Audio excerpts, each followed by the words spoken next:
Hello everyone, in this video I'm going to show you how to redeem eBay gift card very easily. You can apply the same steps over your smartphone, iPhone or Android or any other mobile devices as well as in laptop or PC.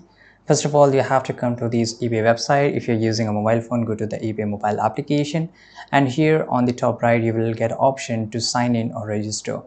Right, if you, for example, if you want to buy a product, a particular product, so let's say that I want to purchase this product here and I want to use my redeem code in this watch. So how I can do this? So first of all, I will just click on buy now. You can click on, you can go to the cart as well as buy now.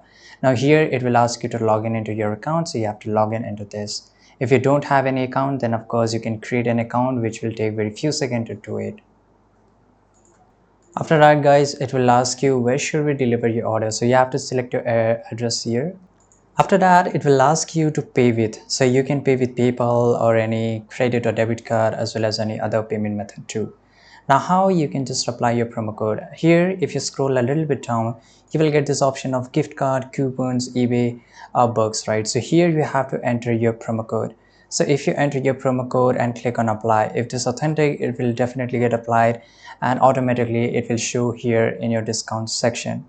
Right, so this is how you can do it, and after that you can just click on confirm and pay, and this is how you can just apply it. I hope you found this video very useful. Same way you can just do it over your iPhone. If you scroll a little bit down, you will get it over your smartphone, and here you will get it. Right, just click on apply and click on confirm and pay. Thanks for watching. See you in the next video.